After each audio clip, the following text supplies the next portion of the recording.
Olá, bom dia! Está começando mais um Tela Rural, o programa que leva o campo até a sua casa. E hoje nós vamos visitar uma cidade do leste potiguar que mantém as tradições de uma cidade do interior nordestino. Veja só! A história da cidade de Itaipu. O passado de uma ferrovia que trouxe desenvolvimento para o estado do Rio Grande do Norte. Fé que renova, a força da religiosidade presente no interior. E no quadro Cultivando Cultura, os trabalhos em madeira do seu Zé de Neuza.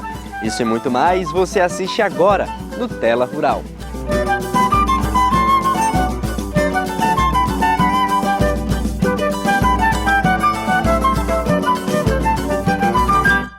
Itaipu é conhecida como a terra do papagaio e tem como patrimônio imaterial os moradores e as lembranças.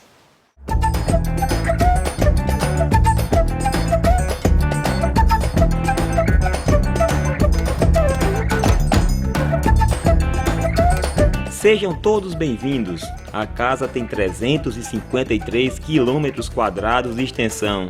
Cabe todo mundo. Para passear, mas é bonita e virgulino no lampião. Deram de cara com 3 homens nordestinos que tocava alegremente um balançado baiano. E lampião disse... Esta é Itaipu, cidade situada na região do Mato Grande do estado do Rio Grande do Norte. São 128 anos de tradições, tem bastante história, terra boa, como se diz por aqui.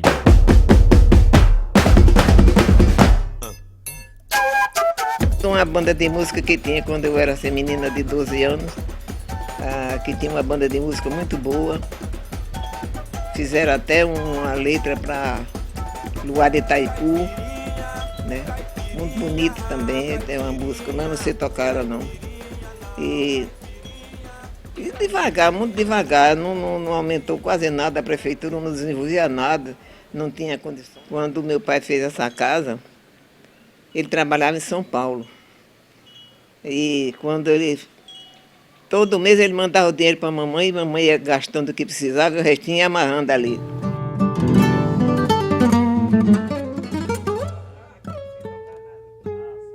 Para chegar é fácil.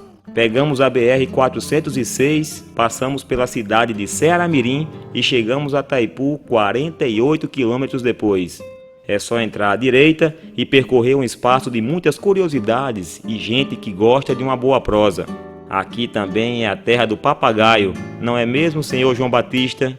Bom, a historiografia de Itaipu começa na colonização do Rio Grande do Norte no século XVII. As primeiras sesmarias, doações de terras, foram doadas às margens do rio Ceará-Mirim já no século XVII. E segundo Câmara Cascudo, no século XVIII, Itaipu era considerado o limite da capitania, não se atingia até Itaipu. E em 1851, Itaipu alcança a condição de distrito do município de Ceará-Mirim, condição essa que vai prevalecer até 10 de março de 1891, quando Itaipu alcança a autonomia política e administrativa, tornando-se município autônomo do Rio Grande do Norte. Aqui tem mercado público, tem praças, tem a igreja matriz, como tantas outras cidades do interior. Tem gente conversando nas calçadas e tem, digamos, um trânsito discreto. Mas Itaipu também tem relação com a história política do Rio Grande do Norte e do Brasil, quando foi rota de visita de Getúlio Vargas, presidente do país, e do ex-governador Pedro Velho. Personagens históricos, tem o Cachimbinho, que é um grande instrumentista, compositor, famoso nacionalmente, mas infelizmente desconhecido para a própria cidade. Poucos conhecem na cidade de Itaipu, mas ele nasceu na cidade de Itaipu, em 1917, e alcançou aí fama nacionalmente sendo instrumentista, compositor de grandes chorinhos, e viveu muito tempo no Rio de Janeiro, onde veio a falecer em 1980.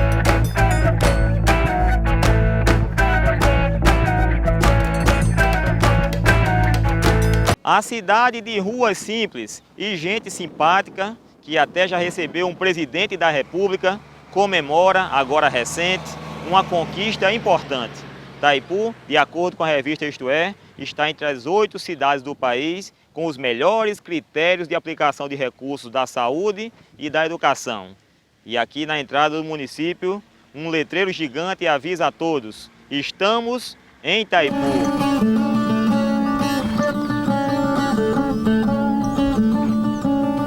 A palavra Taipu é de origem indígena e significa fonte da pedra ou olheiro da pedra. O município tem cerca de 13 mil habitantes, faz fronteira com as cidades de Ceará-Mirim e Elmo Marinho, Poço Branco e Pureza. Neste lugar, a agricultura é uma importante fonte de renda para grande parte da população, mas também tem outras, como explica o prefeito Ariosvaldo Bandeira. Hoje em Itaipu nós temos atividade econômica, nós temos agricultura, que inclui o plantio da cana-de-açúcar, que nós colocamos para a Ipioca, em Ceará-Mirim, e também para usinas estivas em Goianinha. Temos também a Tapuio, que é uma empresa que fabrica o queijo de búfalo, tanto o queijo de búfalo como também criação de galinha lá, de ovos.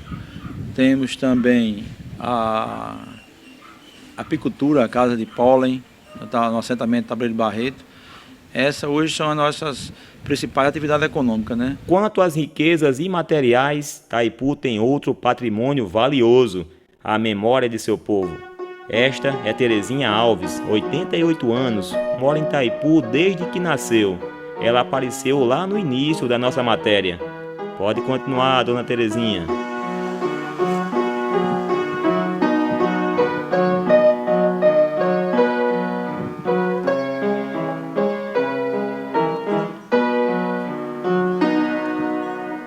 Dona Geralda Amélia também nos chama para uma conversa sobre sua terrinha. Aos 89 anos, nos fala dos tempos áureos da cidade e de sua devoção à padroeira Nossa Senhora do Livramento. A senhora lembra das festas, as vaquejadas, como era aquele tempo? Era um tempo bom, tempo de trabalho, tempo que tinha paz, não tinha tanta violência. Era uma cidade boa, aqui a gente brincava no meio da rua. A criançada brincava no meio da rua sem medo. Hoje ninguém pode mais fazer isso, não é? Pode sentar mais nem na calçada, mas eu me sento na minha. São falas que se misturam, se unem, relatam experiências, rememoram, emocionam. São pessoas que fazem mais uma cidade do interior do Brasil. Taipu segue então sua jornada como lugar para voltar, cumprimentar e dar aquele abraço à terra do papagaio.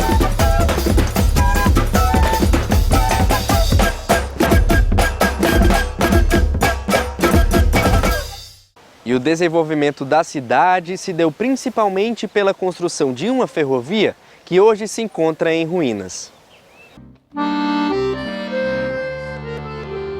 As minhas lembranças é que eu andei muito de trem daqui para Natal e até de Natal para Nova Cruz, que eu conheço bem até Nova Cruz.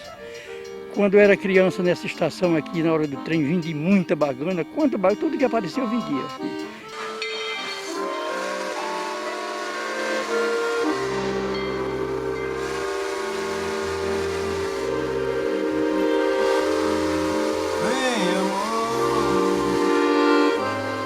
Era sempre assim, desbravando caminhos, cortando serras, entrando em vales, passando sobre pontes. O gigante imponente de algumas centenas de toneladas pedia passagem com seu sinal sonoro inconfundível.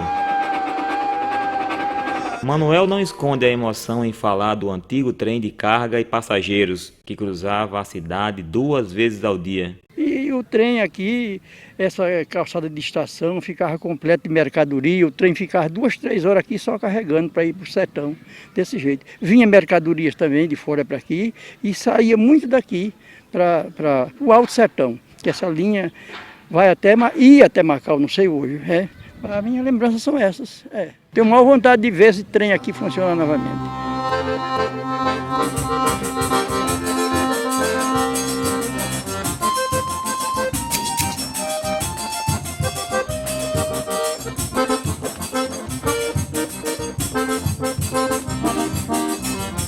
Construída em 1907, tá? E que foi desativada em 1998. Mas antes desse período, existia aqui os trens, conforme o nosso amigo Manuel já falou, os trens passageiros e os trens cargueiros. Itaipu, antigamente, era um celeiro que abastecia Natal, porque as nossas vagens são ricas. Se plantava aqui toda a safra dos hortifrutigranjeiros ia para Natal. A estação ficava repleta aqui de tomate, pimentão e coisas desse tipo que abastecia a cidade de Natal. Infelizmente hoje, para nossa tristeza, essa rede foi desativada, né? Também lembro-me também que nos tempos passados aqui faltava água, o trem trazia água para abastecer Itaipu, de Lages, né? Itaipu fazia a fila aqui, as pessoas com as latas d'água aqui, porque também não existia água aqui na cidade de Itaipu. Mas a lembrança é boa. Viemos a mais este lugar de memória aqui na cidade de Itaipu. O escritor Antônio nos acompanhou na visita à antiga estação ferroviária. Ele nos conta que a cidade perdeu muito desde que o trem deixou de passar em 1998. Tem um episódio em que a ponte quebrou em 1964, Antônio Saldanha. Como foi esse episódio? O que você lembra a respeito desse período? Lembro-me bem, em 1964 foi quando a barragem, então, hoje de José Batista, de Poço Branco, que antigamente chamasse a barragem de Itaipu, ela estava em fase de construção e ela estourou, levando não só a ponte ferroviária, como a rodoviária, né? Os primeiros trens começaram suas viagens por Itaipu em 1907, com a inauguração da estação. Eram locomotivas para transportar cargas e passageiros. Seu Luiz acompanhou de perto aqueles tempos. Quando o trem dava sinal de João Campos para chegar em Itaipu, aquele pessoal de quartinha d'água, tabuleiro de chiquilhos, de pamonha, de milho assado, né? Corri para a estação, guardar o trem, né? O trem vinha cheio de passageiros, aquela coisa bonita, né? Que desembarcava um bocado, embarcava outro, lá de Cirami, Natal, né? No início, 2 locomotivas ficavam à disposição dos passageiros para viagens de Itaipu a Natal e de Itaipu até Macau, somando percursos de cerca de 200 quilômetros. Esse trem de passageiros funcionou até a década de 80. Em seus últimos anos de atividade, as locomotivas passaram a transportar apenas sal. A Rede Ferroviária Federal era a empresa responsável pela administração das linhas. Entramos em contato com a CBTU, a Companhia Brasileira de Trens Urbanos, para saber sobre o futuro da estação. Eles disseram que após a extinção da rede no governo Fernando Henrique Cardoso, nenhuma outra empresa assumiu as linhas. Um lugar de sonhos, de pessoas que encontravam famílias, de comércio que fervia, assim era o transporte de trem aqui na cidade de Itaipu. Hoje, o que temos é uma estação que já não tem mais utilidade e trilhos cobertos pelo asfalto.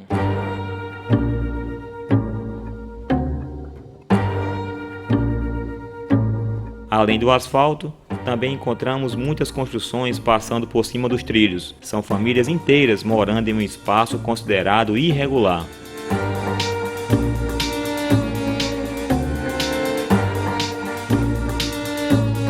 Restam ao povo de Itaipu as lembranças daquela época.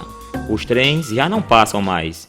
Tiveram, no entanto, grande contribuição no desbravamento de novos caminhos para um rico comércio de outrora.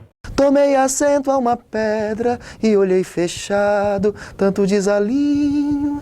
Ainda ouvi todo meloso, mais longe medroso, cantar passarinho. E o nosso programa faz agora uma breve pausa, mas já já vamos estar de volta. Enquanto isso, aproveita para seguir a gente lá no Instagram, no @telarural_TVU. Até já!